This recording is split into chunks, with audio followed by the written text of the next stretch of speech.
உள்ள போகும்போதே அவன் கொஞ்ச நாள் இருப்பான், அதுக்கப்புறம் ஓகே அப்படின்ற மாதிரிதான் நினைச்சோம். கடைசி டைம் வருவாங்கன்னு யாராவது சொல்ல முடியாது. ஸ்டார்டிங்ல இருந்தே பழைய பாட்டு, இந்த பழைய பாட்டுக்கு இப்போ மக்கள் மத்தியில வரவேற்பு இருக்காது இருக்காது அப்படின்னு தான் நாங்க நினைச்சோம். பெருசாலாம் நாங்க எதுவுமே யோசிக்கவே இல்லை. வச்சிருப்பாங்க, ஒரு 2-3 ரவுண்ட் வச்சிருப்பாங்க, அதுக்கப்புறம் எலிமினேட் பண்றாங்க தான் நான் நினைச்சிட்டு உள்ள போனோம்.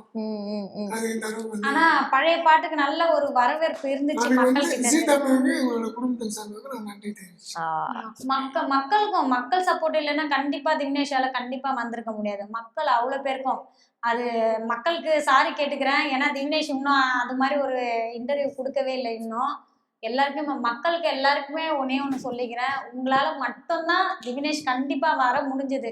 உங்களோட ஆதரவு, உங்களோட வீட்டு பையனா, உங்களோட குழந்தையா, உங்களுடைய சொந்த பிள்ளையா நினைச்சதுனால மட்டும்தான் திவினேஷ் இந்த அளவுக்கு வந்திருக்கான்.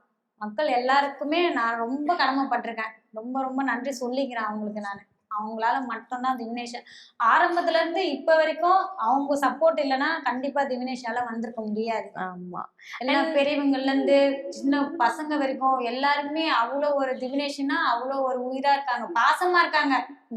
ஓட் போட்டது அதை கூட இல்ல, அவங்க வீட்டுல ஒரு ஆளா நினைக்கிறாங்க. அது ரொம்ப பெரிய விஷயம். அது அந்த மாதிரி எல்லாம் நினைக்கிறதுலாம் ரொம்ப பெரிய விஷயம். மக்களுக்கு ரொம்ப நன்றி தெரிவிச்சுக்கிறேன். சின்ன குழந்தை, அவனுக்கு எதுவும் சொல்ல தெரியல. அவன் சார்பா நாங்க எங்களோட சார்பா நாங்க கேட்டுக்கிறோம்.